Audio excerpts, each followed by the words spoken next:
இன்னைக்கு இந்த 2025 வருஷத்தோட லாஸ்ட் ட்ரேடிங் நாள் நமக்கு சந்தோஷம் கொடுக்குற மாதிரி இன்னைக்கு மேக்ஸிமம் எல்லா இண்டெக்ஸ் வந்து பார்த்தீங்கன்னா பாசிட்டிவாக தான் ட்ரேட் ஆகிட்டு இருக்கு. நிறைய ஸ்டாக்கோட ப்ரைஸ் இன்னைக்கு பாசிட்டிவாக தான் ட்ரேட் ஆகிட்டு இருக்கு. நம்ம இந்தியன் கவர்மெண்ட்டு ஸ்டீலுக்கு டேரிஃப் போடுறதா ஒரு நியூஸ் வந்தது. அதனால ஸ்டீல் செக்டரில் இருக்கக்கூடிய ஸ்டாக்ல வந்து பார்த்தோன்னா நல்ல ஒரு பாசிட்டிவ் வந்து ட்ரேட் ஆகிட்டு இருக்காங்க. சவுதியில் இருக்கக்கூடிய சூப்பரான ஒரு கம்பெனி கிட்டத்தட்ட 11 பில்லியன் US$ வந்து பார்த்தீங்கன்னா ரிஃபைனரி பிஸ்னஸ்க்கு முதலீடு பண்ணுறதா இருக்காங்க. அதனால ரிஃபைனரி பிஸ்னஸில் இருக்கக்கூடிய ஸ்டாக்கோட ப்ரைஸ்லாம் இன்னைக்கு நல்ல ஒரு பாசிட்டிவ் வந்து ட்ரேட் ஆகிட்டு இருக்கு. அதை பற்றியும் பார்ப்போம். வோடாஃபோன் ஐடியா ஸ்டாக்கோட ப்ரைஸ் இன்னைக்கு கிட்டத்தட்ட 4% பாசிட்டிவ் வந்து ட்ரேட் ஆகிட்டு இருக்கு. அதுவும் இல்லாமல் 52 வீக் ஹையை போய் டச் பண்ணியிருக்கு. அதை பற்றியும் பார்ப்போம். லாஸ்ட்டாக நம்ம ட்ராக் பண்ணிட்டு இருக்கக்கூடிய வருண் பீவரேஜ் லிமிடெட் இந்த கம்பெனி வந்து பார்த்தீங்கன்னா ஆப்பிரிக்காவில் இருக்கக்கூடிய ஒரு கம்பெனியை வந்து அக்யூர் வந்து பண்ணியிருக்காங்க. ஆப்பிரிக்காவில் இந்த கம்பெனியோட க்ரோத் வந்து பார்த்தீங்கன்னா ரொம்ப ஸ்ட்ராங்காக இருக்குது. வேல்யூஷன் படி இந்த கம்பெனி வந்து பார்த்தீங்கன்னா ரொம்ப கம்மியான வேல்யூஷன் வந்து ட்ரேட் ஆகிட்டு இருக்கு. அதனால இது ஃபுல் டீட்டெயிலாக வந்து பார்ப்போம். நமக்கு இந்த ஸ்டாக்ல நல்ல ஒரு வாய்ப்பு இருக்கு. ஸ்டாக்கை பற்றி பார்க்கறதுக்கு முன்னாடி how to avoid loss and earn constantly இந்த ஸ்டாக் மார்க்கெட் இந்த புக்கில் இருந்து இன்வெஸ்ட்மெண்ட் டிப்ஸ் ஒன்று பார்த்துடலாம். ஒரு ஸ்டாக்ல நம்ம முதலீடு பண்ணும் போது கண்டிப்பாக அந்த கம்பெனியோட ப்ரொமோட்டர் ஹோல்டிங்கை வந்து நம்ம வந்து செக் பண்ணணும். ப்ரொமோட்டர்னா யார் அப்படின்னா அந்த கம்பெனியை உருவாக்கினவங்க, அதாவது அந்த கம்பெனியோட ஓனர்ஸு. ஒரு கம்பெனியை உருவாக்கி அந்த ப்ரொமோட்டரை அந்த கம்பெனியில் இல்லை, அவரோட ஸ்டேக்கை ஃபுல்லாக விற்றுட்டு வெளியே போகிறாங்க அப்படின்னா அது வந்து பார்த்தீங்கன்னா நெகட்டிவாக இருக்கும். இருந்தாலும் ஒரு சில கம்பெனியில் வந்து பார்த்தீங்கன்னா ப்ரொமோட்டர் அப்படிங்கிறது வந்து கம்மியாக தான் இருப்பாங்க. எக்ஸாம்பிளுக்கு ஐடிஸ் வந்து பார்த்தீங்கன்னா ப்ரொமோட்டர் வந்து இருக்க மாட்டாங்க. இன்ஃபோசிஸ்லேயும் வந்து பார்த்தீங்கன்னா ப்ரொமோட்டர் வந்து ரொம்ப கம்மியாக தான் இருப்பாங்க. இந்த மாதிரி ஒரு சில கம்பெனியை தவிர மற்ற சின்ன கம்பெனிலாம் இருக்கும், அதுலேருந்து ப்ரொமோட்டர் வெளியே போகிறாங்க அப்படின்னா அது வந்து பார்த்தீங்கன்னா கொஞ்சம் நெகட்டிவாக இருக்கும். அடுத்தது ஒரு ப்ரொமோட்டர் ஹோல்டிங் வந்து பார்த்தீங்கன்னா அதிகமாகுது அப்படின்னா அது வந்து ரொம்ப பாசிட்டிவ் நியூஸாக இருக்கும். ஏன் அப்படின்னா ஒரு கம்பெனி எப்படி பர்ஃபார்மன்ஸ் பண்ணிக்கிட்டு இருக்கு, எந்த மாதிரிலாம் அந்த கம்பெனி வந்து பார்த்தீங்கன்னா ஃபியூச்சருக்கு வந்து பிளான் பண்ணிக்கிட்டு இருக்காங்க அப்படிங்கிறது அந்த கம்பெனியோட ஓனருக்கு ரொம்ப நல்லா தெரியும். அதே மாதிரி அடுத்தடுத்த ஸ்டேஜுக்கு அந்த கம்பெனி எப்படி வளரும் அப்படிங்கிறது பார்த்தீங்கன்னா ப்ரொமோட்டருக்கு தான் ஃபஸ்ட்டு தெரியும். அதனால் ப்ரொமோட்டர் அவரோட ஹோல்டிங் வந்து பார்த்தீங்கன்னா இன்க்ரீஸ் பண்ணுறாரு அப்படின்னா அது வந்து கண்டிப்பாக வந்து ஒரு பாசிட்டிவாக இருக்கும். அவரோட கம்பெனியில் நம்பிக்கை இருக்கனால தான் ப்ரொமோட்டர் வந்து பார்த்தீங்கன்னா அவரோட ஸ்டேக்கை வந்து இன்க்ரீஸ் பண்ணுறாரு. இதுவே ப்ரொமோட்டர் வந்து விற்கிறாரு அப்படின்னா அது வந்து பார்த்தீங்கன்னா கொஞ்சம் நெகட்டிவாக இருக்கும். அதுக்குன்னு அவங்க விற்கிறாங்க அப்படின்னா அது வந்து நெகட்டிவ் தான், அப்போல்லாம் நம்ம எடுத்துக்கக்கூடாது. நம்ம எப்படி ஸ்டாக்கை வாங்கி விற்கிறோமோ அதே மாதிரி அவங்களுக்கும் வந்து பார்த்தீங்கன்னா அதோட உரிமை இருக்குது. அவங்க வேணும்னா ஹோல்டு பண்ணிக்கலாம், இல்லைனா வந்து வித்தரலாம். இருந்தாலும் ப்ரொமோட்டர் விற்கிறாரு அப்படின்னா அது வந்து கொஞ்சம் நெகட்டிவாக இருக்கும். எப்போல்லாம் ப்ரொமோட்டர் அவரோட ஸ்டேக் வந்து இன்க்ரீஸ் பண்ணுறாரோ அது வந்து பார்த்தீங்கன்னா பாசிட்டிவாக எடுத்துக்கிட்டு ஸ்டாக்கோட ப்ரைஸ் வந்து மேலே போகிறதுக்கு நிறைய வாய்ப்பு இருக்கும். அதுவும் ப்ரொமோட்டர் வந்து பார்த்தீங்கன்னா ஓப்பன் மார்க்கெட்டில் பர்ச்சேஸ் பண்ணுறாங்கன்னா ஸ்டாக்கோட ப்ரைஸ் இன்க்ரீஸ் ஆகும். நம்ம என்ன பண்ணலாம், எப்போல்லாம் ப்ரொமோட்டர் வந்து கண்டினியூவாக வாங்க ஸ்டார்ட் பண்ணுறாங்களோ அப்போ நம்மளும் வாங்கிக்கணும். எப்போ வந்து ப்ரொமோட்டர் வந்து வாங்குறது ஸ்டாப் பண்ணுறாங்களோ அப்போ நம்ம ப்ராஃபிட் புக் பண்ணிட்டு வெளியே போகிறதுனா கூட வந்து போய்க்கலாம். சிம்பிளாக சொல்லணும்னா ப்ரொமோட்டர் அவரோட ஹோல்டிங்கை வந்து இன்க்ரீஸ் பண்ணுறாரு அப்படின்னா அது வந்து பார்த்தீங்கன்னா பாசிட்டிவான நியூஸு. மேக்ஸிமம் ஸ்டாக்கோட ப்ரைஸ் இன்க்ரீஸ் ஆகிறதுக்கு நிறைய வாய்ப்பு இருக்கும். அதே மாதிரி ப்ரொமோட்டர் விற்கிறாரு அப்படின்னா அது வந்து பார்த்தீங்கன்னா கொஞ்சம் வந்து நெகட்டிவாக இருக்கும். நிஃப்டி 50 இன்றைக்கி வந்து பார்த்தீங்கன்னா கிட்டத்தட்ட 200 புள்ளிக்கு மேலே பாசிட்டிவ் வந்து ட்ரேட் ஆகிட்டு இருக்கு. 0.86% பாசிட்டிவில் இருக்குது. கிட்டத்தட்ட 26,162 புள்ளிக்கு இப்போ வந்து பார்த்தீங்கன்னா ட்ரேட் ஆகிட்டு இருக்கு. ஸ்டீல் செக்டாரில் இருக்கக்கூடிய நிறைய கம்பெனிஸ் இன்றைக்கி டாப் 5 கெய்னர்ஸாக இருக்காங்க. JSW steel, Tata steel, Reliance, SBI life, Titan. அதே மாதிரி டாப் 5 லூசர்ஸில் Wipro, TCS, tech Mahindra, Bajaj finance, sun pharma இருக்காங்க. அதாவது ஸ்டீல் செக்டாரில் இருக்கக்கூடிய ஸ்டாக் எல்லாமே பாசிட்டிவாகவும் ஐடி செக்டார் இருக்கக்கூடிய ஸ்டாக்லாம் வந்து பார்த்தீங்கன்னா இன்றைக்கி கொஞ்சம் நெகட்டிவாக தான் ட்ரேட் ஆகிட்டு இருக்கு. பார்க்கலாங்க. இன்றைக்கி லாஸ்ட் நாள் நம்ம நிஃப்டி 50 நல்லா தான் பர்ஃபார்மன்ஸ் வந்து பண்ணிகிட்டு இருக்கு.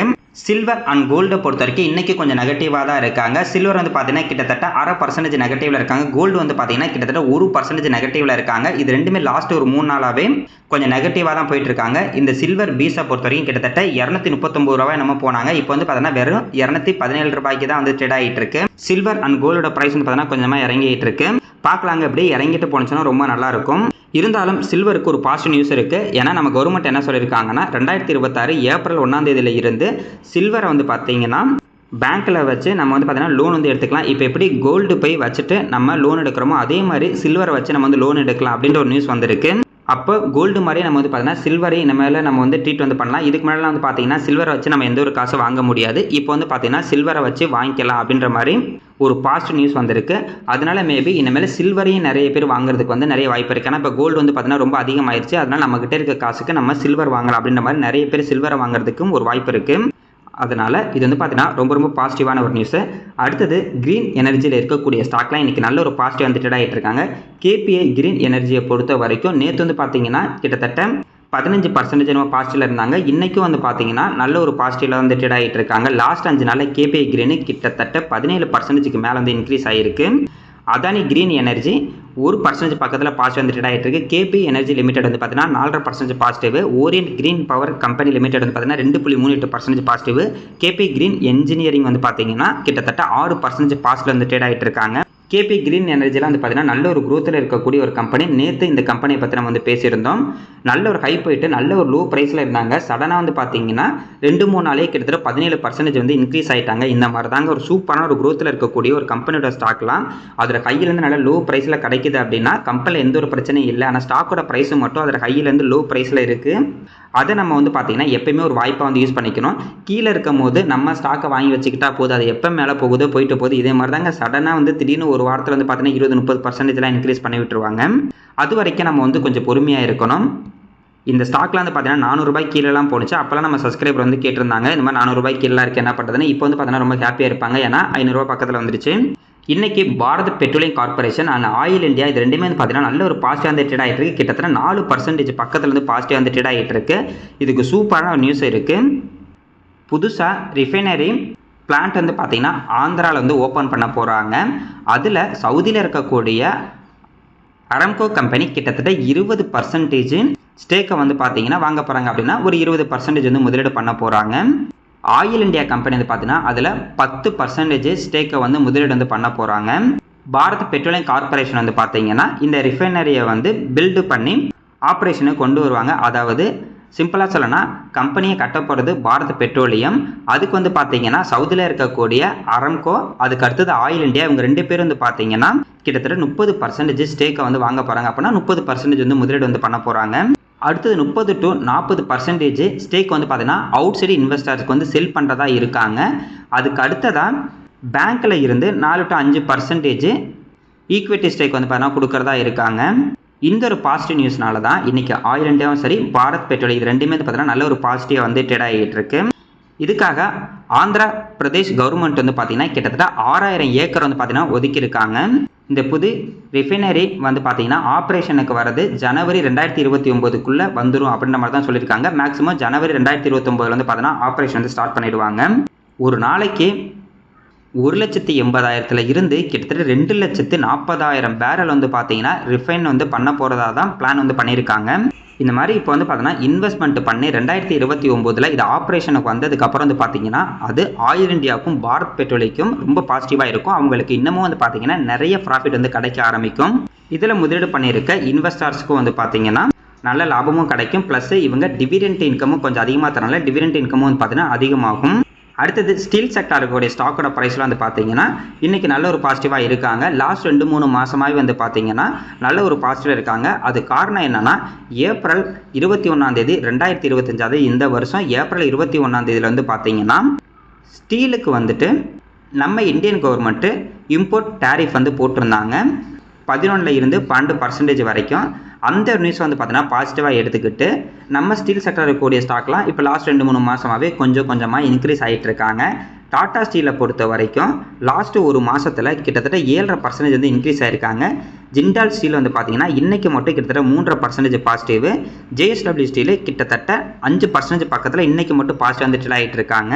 இந்த மாதிரி டேரிஃப் போகிறனால இப்போ நிறைய பேர் வெளியே இருந்து நம்ம இந்தியாவுக்கு வந்து இம்போர்ட் பண்ணும்போது டேக்ஸ் எல்லாம் கட்டுறதுக்கு நம்ம நாட்டில் இருக்கக்கூடிய ஸ்டீலை நம்ம யூஸ் பண்ணிக்கலாம் அப்படின்ற மாதிரி நிறைய பேர் முடிவு எடுப்பாங்க. அதனால தான் இந்தியாவில் இருக்கக்கூடிய நம்ம கம்பெனி எல்லாமே வந்து பார்த்தீங்கன்னா நல்ல ஒரு பாசிட்டிவ் வந்து ட்ரேட் ஆகிட்டு இருக்காங்க. வோடாஃபோன் ஐடியா ஷேர் இன்றைக்கி கிட்டத்தட்ட 4% வந்து பார்த்தீங்கன்னா பாசிட்டிவ் வந்து ட்ரேட் ஆகிட்டு இருக்கு. அதோட 52 வீக் ஹை, அதாவது லாஸ்ட்டு ஒரு வருஷம் ஹையை வந்து ரீச் பண்ணியிருக்கு. இது காரணம் என்னென்னா இன்றைக்கி கவர்மெண்ட் சைட்லேருந்து பார்த்தீங்கன்னா ஒரு மீட்டிங் வந்து நடக்க போகுது. அந்த மீட்டிங்கில் வந்து பார்த்தீங்கன்னா வோடாஃபோன் ஐடியா நம்ம கவர்மெண்ட்டுக்கு நிறைய வந்து பார்த்தீங்கன்னா பெனாலிட்டி அமௌண்ட்லாம் பே பண்ண வேண்டி இருக்குது. அந்த அமௌண்ட்டை கம்மி பண்ணுறதுக்கு ஒரு வாய்ப்பு இருக்குது அப்படின்ற மாதிரி தான் ஒரு நியூஸ் வந்து போய்கிட்டு இருக்கு. இன்றைக்கி நைட்டு தான் நம்மளுக்கு தெரியும். அதனால தான் இன்றைக்கி இது பாசிட்டிவாக எடுத்துக்கிட்டு வந்து பார்த்தீங்கன்னா வோடாஃபோன் ஐடியா வந்துட்டு நல்ல ஒரு ஹையில் வந்து ட்ரேட் ஆகிட்டு இருக்கு. ஆனால் நம்ம கவர்மெண்ட்டு அப்படி பண்ணுவாங்களா என்னன்னு டவுட்டு தாங்க. அப்படி அவங்க மேபி கொஞ்சமாக குறைச்சா குறைக்கலாம். அப்படி குறைச்சாலும் ஏற்கனவே வோடாஃபோன் ஐடியா வந்து பார்த்தீங்கன்னா ரொம்ப லாஸில் போயிட்டு இருக்கக்கூடிய ஒரு கம்பெனி. நம்ம ₹10 கிடைக்குது, ₹12 கிடைக்குதெல்லாம் வாங்கிட்டோம்னா நம்ம தான் அந்த ஸ்டாக்கில் போய் மாட்டினதா அர்த்தம். அதுவும் இல்லாமல் இவங்களுக்கு கடன் வந்து பார்த்தீங்கன்னா ரொம்ப அதிகமாக இருக்குது.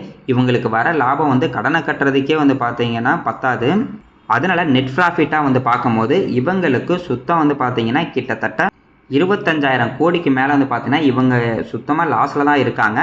அதனால் இந்த மாதிரி ப்ராஃபிட்டில் இல்லாத ஒரு கம்பெனியை வாங்குறதுக்கு பதிலாக நல்ல ஒரு ப்ராஃபிட்டில் இருக்கக்கூடிய கம்பெனியை வாங்குறது தான் நமக்கு வந்து நல்லது.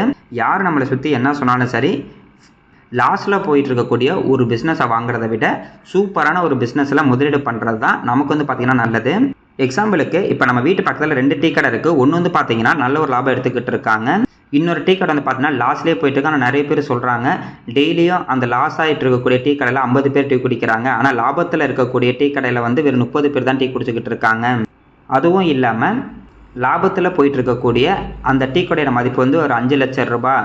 ஆனால் நஷ்டத்தில் போயிட்டு இருக்கக்கூடிய அந்த டீ கடையோட மதிப்பு வந்து வெறும் 50,000 ரூபா தான். அதனால் நீங்கள் 50,000 ரூபா இப்போ போட்டு வாங்கிட்டா இது வந்து பார்த்தீங்கன்னா 5 லட்ச ரூபா வரைக்கும் மேலே போகும்.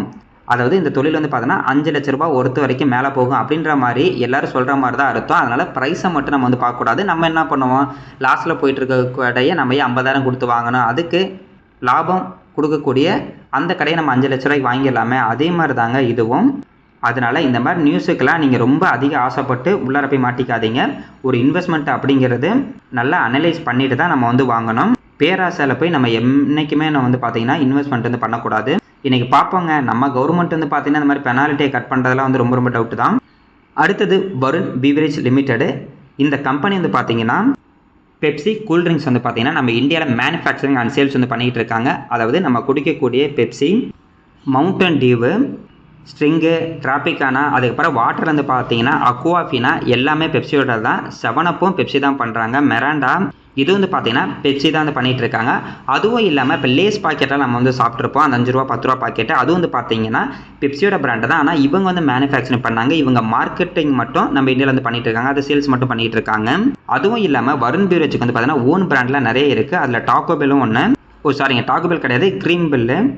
அதுக்கு அடுத்தது லிப்டான் பிராண்டும் இவங்களோட தான். இப்போ இந்த கம்பெனி என்ன பண்ணியிருக்காங்கன்னா ஆப்பிரிக்காவில் வந்து பார்த்தீங்கன்னா இவங்களோட பிஸ்னஸை ரொம்ப அதிகமாக ஸ்கேல் பண்ணிக்கிட்டு இருக்காங்க. அதுவும் இல்லாமல் ஆப்பிரிக்காவில் இருக்கக்கூடிய நிறைய கம்பெனி இவங்க வந்து பார்த்தீங்கன்னா அக்யூர் வந்து பண்ணிக்கிட்டு இருக்காங்க. ஏன் அப்படின்னா நம்ம இந்தியாவில் மட்டும் இல்லாமல் இந்தியாவுக்கு வெளியேவும் இந்த கம்பெனி ரொம்ப ஸ்ட்ராங்காக மாறணும் அப்படின்றதுக்காக ஆப்பிரிக்கா வந்து பார்த்தீங்கன்னா சூஸ் பண்ணி ஆப்பிரிக்காவில் நிறைய இன்வெஸ்ட்மெண்ட் வந்து பண்ணிகிட்டு இருக்காங்க. இப்போ ரீசெண்டாக ஆப்பிரிக்காவில் இருக்கக்கூடிய டிப்ஸா கம்பெனி வந்து பார்த்தீங்கன்னா அக்யூர் வந்து பண்ணியிருக்காங்க. கிட்டத்தட்ட $125 மில்லியன் வந்து வாங்கியிருக்காங்க.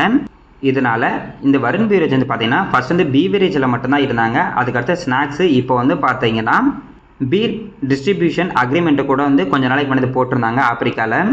இந்த மாதிரி ஆப்பிரிக்காவில் எக்ஸ்டெண்ட் பண்ணால் என்ன பெரிய ப்ளஸ் பாயிண்ட் அப்படின்னு நம்ம இந்தியாவில் வந்து பார்த்தீங்கன்னா இப்போ கேம்போ கோலாலாம் வந்துச்சு. அதனால் என்ன சொன்னாங்கன்னா இப்போ கேம்போ கோலாலாம் வந்துருச்சு, அதனால் வருண் பீவரேஜுக்கு வந்து ப்ராப்ளம் இருக்குது அப்போ நம்மளாம் சொல்லிட்டு இருந்தாங்க. அவங்க வந்து பார்த்தீங்கன்னா இங்கேயும் அதே ப்ராப்ளம் இருக்குது, அதாவது இந்தியாவில் இருக்குது. ஆனால் ஆப்பிரிக்காவில் வந்து பார்த்தீங்கன்னா இவங்களை ரொம்ப ஸ்ட்ராங்காக அங்கே வந்து பார்த்தீங்கன்னா மாற்றிக்கிட்டு இருக்காங்க. அதனால் இந்தியாவில் இவங்க சேல்ஸ் குறைஞ்சாலும் ஆப்பிரிக்காவில் வந்து பார்த்தீங்கன்னா சேல்ஸ் வந்து அதிகமாக இருக்கும். இப்போ லாஸ்ட்டாக கூட வந்து பார்த்தீங்கன்னா அவங்க ரிசல்ட்டு கொடுத்தப்ப நம்ம இந்தியாவில் அதிகமான மழை காரணமாக அவங்களால அதிகமான ப்ராடக்ட் வந்து விற்க முடியல. இருந்தாலும் ஆப்பிரிக்காவில் நல்ல சேல்ஸ் நடந்ததுனால ஓவரால் சேல்ஸ் வந்து பார்க்கும்போது வருண் பீவரேஜுக்கு வந்து பார்த்தீங்கன்னா ரொம்ப பாசிட்டிவான ஒரு ரிசல்ட் தான் வந்துச்சு. அதனால் இப்போ வருண் பீவரேஜ் வந்து பார்த்தீங்கன்னா கிட்டத்தட்ட Morocco, Zambia, Zimbabwe, South Africa, Lesotho, Eswatini, Democratic Republic of Congo, அதாவது டிஆர்சி, இது எல்லா இடத்துலையும் இப்போ வந்து பார்த்தீங்கன்னா இவங்க பிஸ்னஸ் வந்து பண்ணிக்கிட்டு இருக்காங்க. அடுத்தது டிஸ்ட்ரிபியூஷன் ரைட்ஸ் வந்து பார்த்தீங்கன்னா நமீபியாவில் இருக்குது, மடகாஸ்கரு, மொசாம்பிக்யூ, பாட்ஸ்வானா, இந்த நாட்டில் எல்லாத்தையும் பார்த்தீங்கன்னா இவங்க வந்து டிஸ்ட்ரிபியூஷன் ரைட்ஸ் வந்து வாங்கியிருக்காங்க. எப்படி பார்த்தாலும் இவங்களோட பிஸ்னஸ் அப்படிங்கிறது வந்து பார்த்தீங்கன்னா ரொம்ப பெருசாகிட்டே இருக்குது. கென்யாலையும் இவங்க வந்து பார்த்தீங்கன்னா இருக்காங்க. இது எல்லாமே வந்து பார்த்தீங்கன்னா வருண் பீவரேஜ் லிமிடெடுக்கு ரொம்ப வந்து பாசிட்டிவாக இருக்கும். அதாவது பிஸ்னஸ் வந்து பார்த்தீங்கன்னா எக்ஸ்ட்ரா வந்து பண்ணிக்கிட்டே இருக்காங்க. வருண் பீவரேஜ் லிமிடெடுக்கு வந்து பார்த்தீங்கன்னா ஏற்கனவே கிட்டத்தட்ட 12 ப்ரொடக்ஷன் ஃபெசிலிட்டி வந்து இருக்குது நம்ம அவுட் சைடு இந்தியாவில். இது எல்லாமே வந்து பார்த்தீங்கன்னா வருண் பீவரேஜுக்கு வந்து ரொம்ப பாசிட்டிவாக இருக்கும். ஏற்கனவே இவங்க வந்து நல்ல ஒரு க்ரோத்தில் இருக்காங்க. அதாவது பிஸ்னஸ் க்ரோத்தும் ரொம்ப சூப்பராகவே வந்து போயிட்டுருக்கு. இப்போ இது எல்லாமே வந்து பார்த்தீங்கன்னா ரொம்ப பாசிட்டிவாக இருக்கும். கரண்ட் ப்ரைஸ் ₹489 வந்து ட்ரேட் ஆகிட்டு இருக்கு. கிட்டத்தட்ட 2016 இப்போ வரைக்கும் 17 மடங்குக்கு மேலே லாபம் கொடுத்துருக்காங்க. இது மட்டும் கிடையாதுங்க, இவங்க 3 தடவை போனஸும் கொடுத்துருக்காங்க, 2 தடவை ஸ்ப்ளிட் வந்து பண்ணியிருக்காங்க. அதையும் நம்ம வந்து பார்க்கலாம். எப்படி பார்த்தாலும் ஏகப்பட்ட லாபம் வந்து பார்த்தீங்கன்னா 2016 இப்போ வரைக்கும் வந்து கொடுத்துருக்கு. மார்க்கெட் கேப்பு 1,65,000 கோடிக்கு மேலே இருந்திருக்கு. ஸ்டாக்கோட பி ரேஷியோ 55 இருக்குது. இப்போ இந்த பி ரேஷியோ பார்த்துட்டு இல்லை இது வந்து கொஞ்சம் அதிகமாக இருக்கா அப்படின்ற மாதிரி யோசிப்போம். அப்போலாம் கிடையாதுங்க. அந்த அளவுக்கு க்ரோத் வந்து பார்த்தீங்கன்னா இவங்ககிட்ட இருக்குது. எக்ஸாம்பிளுக்கு ROC 24%, ROE 22%, ROIC 18%, OPM 23%. இதனால தான் இந்த ஸ்டாக்குக்கு வந்து பார்த்தீங்கன்னா கொஞ்சம் அதிகமான வேல்யூஷன் வந்து கொடுத்துருக்காங்க. எப்பயுமே சொல்லப்போனால் இந்த ஸ்டாக்கோட PE அப்படிங்கிறது இந்த 55 அப்படிங்கிறது இந்த கம்பெனியில் ரொம்ப லோ PEயில் தான் இப்போ வந்து ட்ரேட் ஆகிட்டு இருக்கு. இன்டென்சிக் வேல்யூ வந்து பார்த்தீங்கன்னா 219 இருக்குது. பிஜி ரேஷியோ 1ல் இருக்குது. டெப்டி equity 0.12. Price to book value பார்த்தீங்கன்னா 9ல் வந்து இருக்குது. ஓவராலாக இந்த ரேஷியோ வந்து பார்த்தீங்கன்னா நல்ல ஒரு ரேஷியோ. அடுத்தது இவங்களோட ப்ராஃபிட் அண்ட் லாஸ் ஸ்டேட்மெண்ட் வந்து பார்க்கலாம். ப்ராஃபிட் அண்ட் லாஸ் ஸ்டேட்மெண்ட்டை பொறுத்த வரைக்கும் டிசம்பர் 2013 இவங்களோட சேல்ஸ் 2155 கோடியாகும். அப்போ நெட் ப்ராஃபிட் வந்து பார்த்தீங்கன்னா நெகட்டிவ்லாம் இருந்துச்சு. 40 கோடி இவங்களுக்கு வந்து லாஸில் இருந்தாங்க. ஆனால் டிசம்பர் 2024 கிட்டத்தட்ட சேல்ஸ் 20,000 கோடிக்கு மேலே வந்துருச்சு. நெட் ப்ராஃபிட் வந்து பார்க்கும்போது 2,634 கோடியில் இருக்குது. அதாவது இயர் ஆன் இயர் பார்க்கும்போது இவங்களோட சேல்ஸும் அதிகமாகிட்டு இருக்கு. நெட் ப்ராஃபிட் வந்து பார்த்தீங்கன்னா அதிகமாகிட்டு இருக்கு. இன்னொரு பாசிட்டிவ்னா OPM பர்சன்டேஜ் வந்து பார்த்தீங்கன்னா அதிகமாகிட்டு இருக்கு. இது மூணுமே வந்து பார்த்தீங்கன்னா ரொம்ப பாசிட்டிவாக இருக்குது. நம்ம ஒரு கம்பெனியை செலக்ட் பண்ணும்போது இந்த மாதிரி தான் வந்து பார்க்கணும். ப்ராஃபிட் அண்ட் லாஸ் ஸ்டேட்மெண்ட்டில் எல்லாமே வந்து பார்த்தீங்கன்னா ரொம்ப சூப்பராக இருக்குது. அடுத்தது இவங்களோட CAGR வந்து பார்க்கலாம். சேல்ஸ் க்ரோத்தை பொறுத்த வரைக்கும் லாஸ்ட் 5 வருஷத்தில் 23%, ப்ராஃபிட் க்ரோத் வந்து பார்த்தீங்கன்னா லாஸ்ட் 5 வருஷத்தில் 41% வந்து இருக்குது. ஸ்டாக்கோட ப்ரைஸை பொறுத்த வரைக்கும் லாஸ்ட் 5 வருஷத்தில் 43%, அதாவது 5 வருஷத்துக்கு முன்னாடி ஒருத்தர் இதில் முதலீடு பண்ணியிருந்தா கூட வருஷம் 43% இந்த ஸ்டாக்கோட ப்ரைஸ் இன்க்ரீஸ் ஆயிருக்கு. ரிட்டர்ன் ஈக்விட்டி வந்து பார்த்தீங்கன்னா 25%க்கு மேலே இருக்குது. அடுத்தது நம்ம ஷேர் ஹோல்டிங் பேட்டர்ன் வந்து பார்க்கலாம். ப்ரொமோட்டர்கிட்ட 59.44% ஷேர் ஹோல்டிங் இருக்குது. F8 வந்து பார்த்தீங்கன்னா 21.93% இருக்குது. D8 வந்து பார்த்தீங்கன்னா 11.78%, ரீட்டைல் பீப்புள்கிட்ட 6.84% ஷேர் ஹோல்டிங் பேட்டர்ன் இருக்குது. இதில் வந்து பார்த்தீங்கன்னா F8 வந்து ரொம்ப அதிகமாகவே இருக்காங்க நம்ம ரீட்டைல் பீப்புளை விட. அதே மாதிரி இப்போ ப்ரொமோட்டர் வந்து பார்த்தீங்கன்னா கொஞ்சமாக இவங்களோட ஷேர் ஹோல்டிங் வந்து குறைக்கிறாங்க. இது வந்து நெகட்டிவாக இருக்குமா அப்படின்னு கேட்டால் இவங்க வந்து பார்த்தீங்கன்னா ஃபுல்லாலாம் குறைக்கல, கொஞ்சமாக தான் குறைச்சிட்டு இருக்காங்க. அப்படியே அதுக்கப்புறம் வந்து பார்த்தீங்கன்னா ஒரு 50க்கு மேலே அப்படியே அவங்க வச்சுருப்பாங்க. அதிகபட்சம் வந்து பார்த்தீங்கன்னா 51 வரைக்கும் தான் வந்து சேல் பண்ணுவாங்க. 51க்கு கீழே போனாங்க அப்படின்னா அவங்களோட கண்ட்ரோல் போயிடும். அதனால் மேக்ஸிமம் ப்ரொமோட்டர் வந்து பார்த்தீங்கன்னா ஒரு 50க்கு மேலே வந்து வச்சுருப்பாங்க எப்பயுமே, அதாவது 51க்கு மேலே வச்சுருப்பாங்க. இருந்தாலும் FID வந்து பார்த்தீங்கன்னா இது வந்து அதிகமாக தான் இருக்காங்க. அதனால் வந்து கண்டிப்பாக பாசிட்டிவாக இருக்கும். அடுத்தது இந்த ஸ்டாக் வந்து பார்த்தீங்கன்னா இது வரைக்கும் 3 தடவை போனஸ் கொடுத்துருக்காங்க. 2019, 2021, 2022. அடுத்து வந்து பார்த்தீங்கன்னா 2 தடவை ஸ்ப்ளிட் வந்து பண்ணியிருக்காங்க. 2023 அண்ட் 2024. இந்த 2025 தான் வந்து பார்த்தீங்கன்னா இவங்க போனஸோ ஸ்ப்ளிட்டோ எதுவுமே இன்னும் பண்ணாமல் இருக்காங்க. மேபி இப்போ இந்த ஸ்டாக்கோட ப்ரைஸ் வந்து பார்த்தா லாஸ்ட்டில் அதாவது கீழே போய்கிட்டு இருக்கு, அதனால் வந்து கொடுக்காம கூட இருக்கலாம். கீழே இருக்கிறது பார்த்தீங்கன்னா இந்த ஸ்டாக்கோட PE ரேஷியோ கிட்டத்தட்ட 100க்கு மேலே போயிட்டு இப்போ வந்து பார்த்தீங்கன்னா வெறும் 50 பக்கத்தில் வந்து ட்ரேட் ஆகிட்டு இருக்கு. 50 போயிட்டு இப்போ வந்து 54 பக்கத்தில் வந்து ட்ரேட் ஆகிட்டு இருக்கு. அதாவது இந்த கம்பெனியோட லோ PE ரேஷியோவில் வந்து ட்ரேட் ஆகிட்டு இருக்கு. நேற்று நம்ம வந்து பார்த்தீங்கன்னா வீட்டில் வந்து பார்த்துருந்தோம். இந்த மாதிரி சூப்பரான ஒரு குரோத்தில் இருக்கக்கூடிய கம்பெனியோட அந்த ஸ்டாக்கோட PE ரேஷியோ வந்து பார்த்தீங்கன்னா ஆவரேஜ் PE ரேஷியோ கீழே இருந்துச்சுன்னா அது நம்மளுக்கு ஒரு வாய்ப்பாக இருக்கும் அப்படின்னு. இப்போ இந்த கம்பெனி வந்து பார்த்தீங்கன்னா ஆவரேஜ் PE ரேஷியோக்கு கீழே தான் இருக்குது. அதனால இது வந்து பார்த்தீங்கன்னா நம்ம நல்ல ஒரு வாய்ப்பாக வந்து பார்க்கலாம். இப்போ இந்த ஸ்டாக்கோட ப்ரைஸ் 500 பக்கத்தில் இருந்தாலுமே கீழே போணுச்சு அப்படின்னா ஒரு 450 வரைக்கும் போகுது. மேலே வந்து பார்த்தா கரெக்டாக 500 வந்துட்டு மறுபடியும் கீழே போயிட்டுருக்கு. இந்த ப்ரைஸ் ரேஞ்சுக்குள்ளே தான் இருக்குது. இவங்க நிறைய பிஸ்னஸ் வந்து பார்த்தீங்கன்னா அக்யூர் பண்ணிகிட்டு இருக்கனால இது எல்லாமே இவங்களுக்கு இன்னும் போக அடுத்தடுத்த வருஷம் வந்து பார்த்தீங்கன்னா நல்ல ஒரு லாபம் தான் கொடுக்கும். அதனால் பிஸ்னஸ் க்ரோத்தும் ரொம்ப நல்லாயிருக்கும். எந்த அளவுக்கு பிஸ்னஸ் க்ரோத் அதிகமாகுதோ அந்த அளவுக்கு ஸ்டாக்கோட பர்ஃபார்மன்ஸ் வந்து பார்த்தீங்கன்னா அதிகமாக இருக்கும். இதை நம்ம வந்து பார்த்தீங்கன்னா நல்ல ஒரு வாய்ப்பாக வந்து பார்க்கலாம். இன்றைக்கி நம்ம ஸ்டாக் மார்க்கெட்டை பொறுத்த வரைக்கும் லாஸ்ட் நாள் இந்த வருஷத்தில் இன்றைக்கி வந்து பார்த்தீங்கன்னா நம்ம ஸ்டாக் மார்க்கெட் ஓரளவுக்கு பாசிட்டிவாக இருக்குது. நாளைக்கு பார்க்கலாங்க. நாளைக்கு 2026 ஃபர்ஸ்ட் நாள் பாசிட்டிவாக இருந்தால் ரொம்ப நல்லாயிருக்கும்.